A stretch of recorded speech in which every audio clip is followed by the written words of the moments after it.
With amazing results in this year's Civil Services examination, Study IQ has once again proved that quality can be provided along with affordability. हमारे P2I यानी Prelims to Interview 2025 live batch में you will get 1000+ hours की live classes, 1-to-1 mentorship, daily answer writing practice, success in prelims crash course, 18 books covering all GS subjects, interview guidance program, and the most important, mains residential program where all prelims cleared students will be called to Study IQ campus in Delhi at no additional cost. Batches English, Hindi और English तीनों में available हैं. For any query, call 079-7142-0466. Scan QR code to join now. Study IQ IAS. अब तैयारी हुई affordable. Hello everyone, मेरा नाम छाया सिंह है और इस साल यूपीएससी 2023 में मेरी 65th रैंक आई है। मेरा ऑप्शनल लॉ है, तो इस वीडियो में मैं आपसे अपनी लॉ ऑप्शनल की स्ट्रैटेजी डिस्कस करूंगी कि किस तरीके से मैंने लॉ को प्रिपेयर किया। इससे पहले मैंने यूपीएससी 2020 और 2021 में भी लॉ ऑप्शनल के साथ अटेम्प्ट दिया है। 2020 में मेरे मार्क्स 269 थे और इस बार मैंने टोटल 291 स्कोर किया है लॉ ऑप्शनल में। So I think I will be able to share कि मैंने क्या गलतियां की और क्या सही करना है लॉ ऑप्शनल में। So coming with whether you want to choose as law as your optional और नॉट, तो सबसे पहली बात तो ये है कि इसमें दो तरीके के कैंडिडेट्स आते हैं। सबसे पहले वो जिनका ग्रेजुएशन सब्जेक्ट ही लॉ था, जिन्होंने 3 से 5 साल लॉ पढ़ाई करी है, और दूसरे वो होते हैं जिनका ग्रेजुएशन सब्जेक्ट लॉ नहीं था बट वो उसको एज ए स्कोरिंग सब्जेक्ट लेके चल रहे हैं अपनी ऑप्शनल के लिए प्रिपेयर करने के लिए। तो जिनका सब्जेक्ट लॉ ऑलरेडी था, आई वुड लाइक टू से कि आप you go back to your basic books.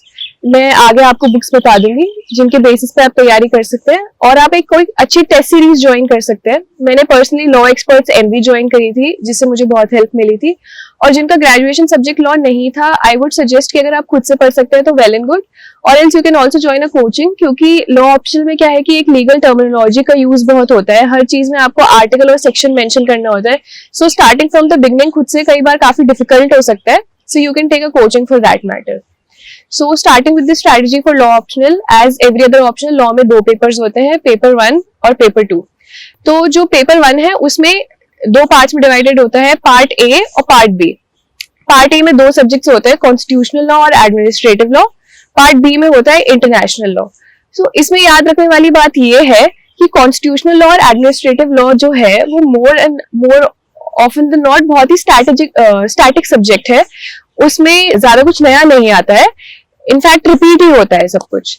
और जहां तक इंटरनेशनल लॉ की बात है, वहां भी मोस्टली सब कुछ रिपीट होता है except for the last 5 topics जो आप एक बार सिलेबस देखेंगे तो आपको रियलाइज होगा कि डायनेमिक है। तो इसमें जहां तक बुक लिस्ट की बात आती है, कॉन्स्टिट्यूशनल लॉ के लिए मैंने A.K. जैन रेफर करी थी जिसको दुक्की कहते हैं।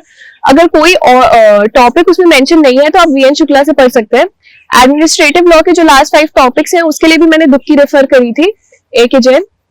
और इसमें याद रखने वाली बात यह है कि आप ज्यादा बल्कि बुक्स उठा सकते हैं, बट व्हाट हैपेंस इज कि आपको एग्जाम में 150 या 250 वर्ड्स का ही लिखना है, एज इन 2 या 3 पेजेस। तो आप 2 या 3 पेजेस की पढ़ाई करेंगे तो आपके लिए बहुत सही रहेगा।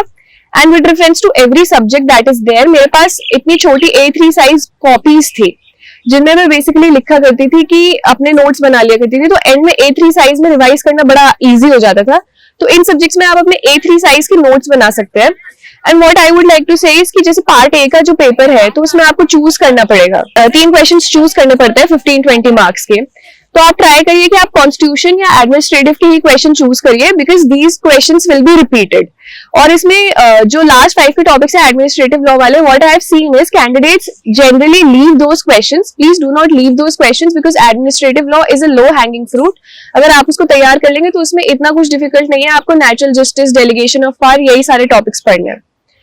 फिर उसके बाद जहां तक बारी आती है इंटरनेशनल लॉ की, इंटरनेशनल लॉ भी मोर और लेस बुक्की में कवर हो जाता है। ऐसा कोई टॉपिक नहीं है जो उसमें नहीं है, except for the last 5 topics जहां पे न्यूक्लियर प्रोलिफरेशन की बात हो रही है या फिर इंटरनेशनल ऑर्गेनाइजेशंस की बात हो रही है, UN की बात हो रही है। तो इसके लिए आप ऑनलाइन सर्च कर सकते हो। और कुछ कुछ टॉपिक्स है जो सिलेबस में एक्सप्लिसिटली मेंशन नहीं है लेकिन एग्जाम में आ जाते हैं, जैसे सेल्फ डिटर्मिनेशन वगैरह।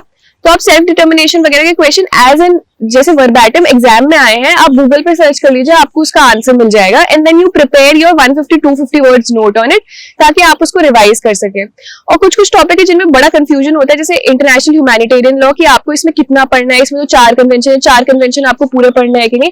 तो इसमें आपको बेसिक्स पता होने चाहिए बस, ताकि आप 150 वर्ड्स लिख सके कि ये प्रोपोर्शनैलिटी पे बेस्ड है, कि आपको ह्यूमन राइट्स का ध्यान रखना है, ह्यूमन राइट्स लॉ और ह्यूमैनिटेरियन लॉ में क्या डिफरेंस है। इस तरीके से आप प्रीवियस ईयर क्वेश्चंस देखिए और उस हिसाब से अपने नोट्स बनाइए।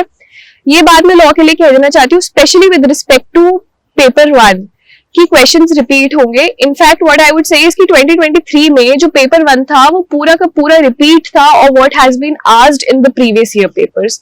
तो आप जितने ज्यादा प्रीवियस ईयर पेपर सॉल्व करेंगे the easier it will be for you.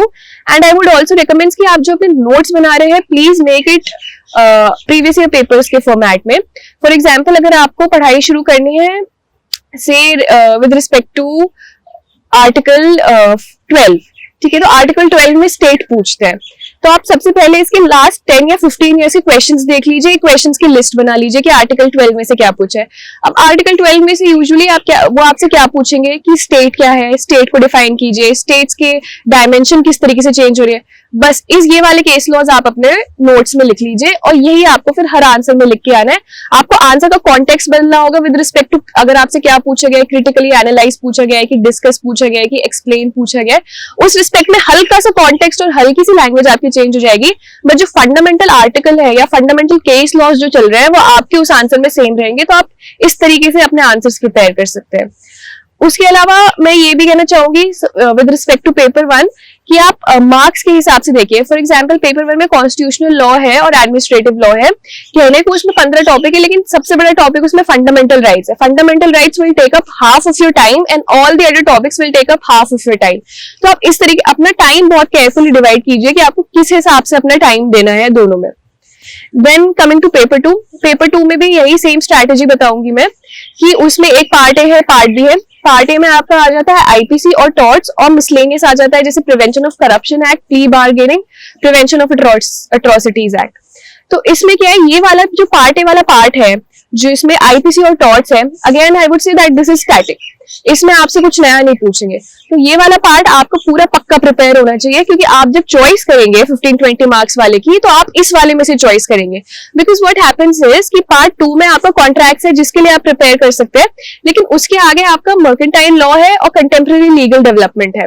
Contemporary legal development जो है, कहने को उन्होंने 6 टॉपिक्स दे रखे हैं, but it is as vast as it can get, क्योंकि उन्होंने सिंपली लिख रखा है intellectual property rights. But what happens is intellectual property rights में आपका ट्रेडमार्क आ गया, आपका ज्योग्राफिकल इंडिकेशन आ गया, आपका पेटेंट आ गया, आपका कॉपीराइट आ गया, all these are very big subjects in themselves.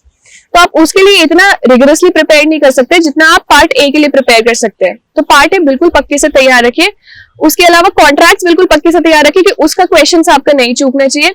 छोटे छोटे सब्जेक्ट्स जो आते हैं फिर आपके, जैसे सेल्स ऑफ गुड्स एक्ट या फिर नेगोशिएबल इंस्ट्रूमेंट्स एक्ट या फिर आर्बिट्रेशन कंसिलिएशन एक्ट, इसमें आप स्ट्रेटेजिकली प्रिपेयर कर सकते हैं। इसमें आप क्या कर सकते हैं कि आप प्रीवियस ईयर क्वेश्चंस देखिए। प्रीवियस ईयर क्वेश्चन जब आप देखेंगे तो आपको समझ आ जाएगा कि जैसे आर्बिट्रेशन एंड कंसिलिएशन एक्ट है, उसमें से आर्बिट्रेबिलिटी के बारे में पूछते हैं कि what kind of acts are arbitrable, ठीक है, जैसे क्रिमिनल एक्ट आर्बिट्रेबल नहीं है।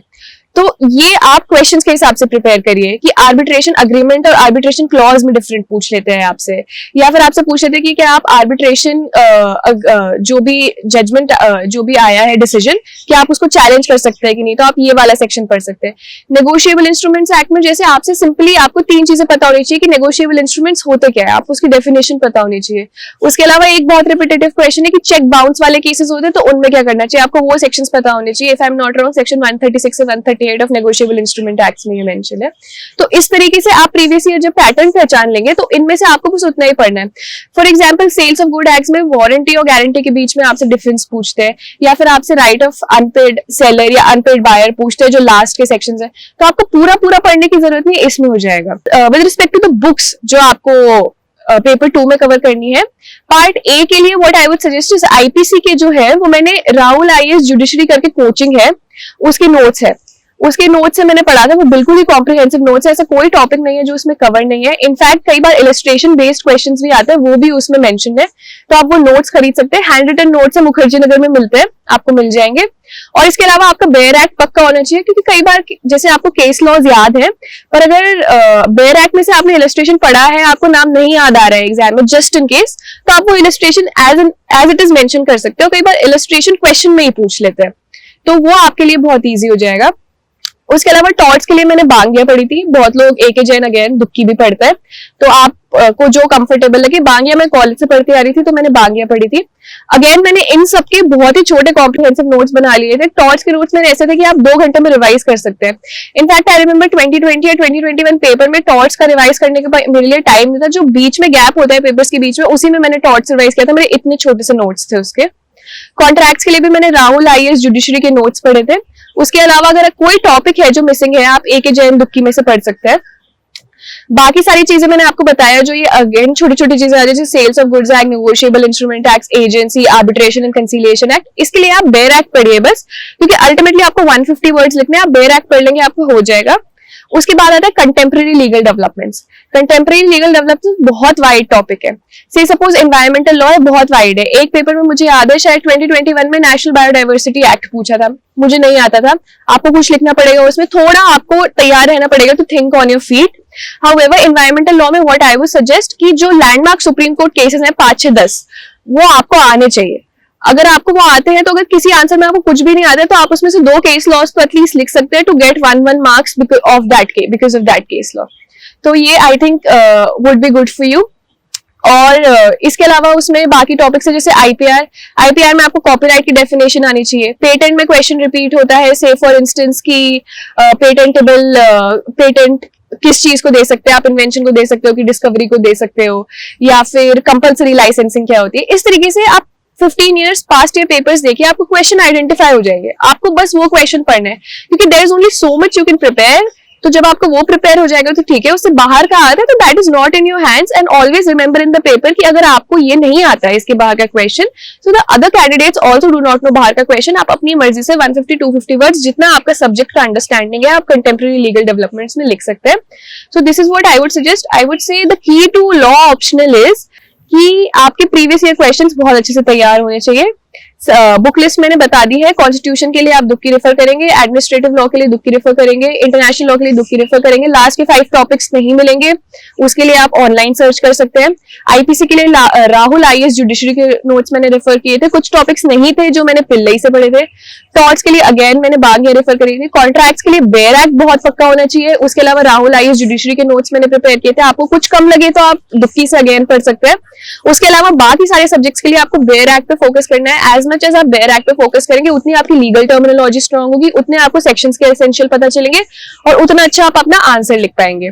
So again, that is what I would like to suggest with the option, and I would also suggest कि आप टेस्ट सीरीज ज्वाइन कर लीजिए कोई, बिकॉज कई बार क्या होता है कि आपके नोट्स आपने अपने हिसाब से पूरे बनाया, पर वो इतने कॉम्प्रिहेंसिव नहीं होते कि आपने उसमें कोई इंपॉर्टेंट केस लॉ मिस कर दिया या आपने उसमें कोई इंपॉर्टेंट एसेंशियल मिस कर दिया। तो जब आप टेस्ट लिखेंगे, तो जब सामने से चेक होके आएगा and then they will tell you कि आपको इसमें ये लिखना था, तो आप वो अपने नोट्स में ऐड कर सकते हैं। अब मैंने लॉ एक्सपर्ट्स एमवी की टेस्ट सीरीज ज्वाइन की थी, it was very beneficial for me. I think 249 से 291 का गैप जो मैंने कवर किया है, it's because of the fact कि मैंने काफी सारे टेस्ट लिखने शुरू कर दिए थे, बिकॉज मेरे नोट्स तो प्रिपेयर्ड थे। So I think you can do that. And last exam तक आते आते आपकी तैयारी इतनी पक्की हो जानी चाहिए कि हर सेक्शन के लिए आपके पास नोट्स नहीं, एक A4 साइज शीट होनी चाहिए। फॉर एग्जाम्पल, अगर आपसे आर्टिकल 14 पूछा है या आर्टिकल 15-16 है, तो आपको पता होना चाहिए कि इसमें आपको कौन से केसेस लिखने हैं। जैसे आर्टिकल 14 है तो आपको उसमें किस केस का रेफरेंस देना है, ठीक है, ये आपको पता होना चाहिए। बस केस लॉ के नाम ऐसे ऐसे करके, क्योंकि एक रात पहले रिवाइज करने के लिए आपको एक लिस्ट होनी चाहिए ऑफ केस लॉज, या फिर आपको एक लिस्ट होनी चाहिए कि अगर आपसे ये आर्टिकल पूछा है तो इसके रेफरेंस में आपको ये आर्टिकल लिखना उस आंसर में जरूरी है, और अदरवाइज आपका आंसर इनकम्प्लीट रह जाएगा। तो ये भी आपके पास होना चाहिए। And I think if you cover this, then law option is a really good subject to go with, because ultimately it's repetition. Paper में कुछ नया नहीं पूछ रहे हैं, सब पुराना पूछ रहे हैं। इट्स जस्ट कि आपकी पुराने वाले की प्रैक्टिस कितनी अच्छी है, उतने अच्छे आपके इस बार मार्क्स आ पाएंगे। और मैं फाइनली थैंक्स करना चाहूंगी डीकेटी को, तो उन्होंने मुझे प्लेटफॉर्म दिया अपनी लॉ ऑप्शन की स्ट्रैटेजी शेयर करने के लिए। As everybody watching here would know कि लॉ के लिए इतना ज्यादा कुछ अवेलेबल नहीं है. तो जब मैं प्रिपेयर कर रही थी आई वॉज ऑल्सो स्ट्रगलिंग कि क्या करना चाहिए. So I would really like to thank DKT for this platform, ताकि मैं अपनी स्ट्रैटेजी आप लोगों के साथ शेयर कर पाई. Thank you so much.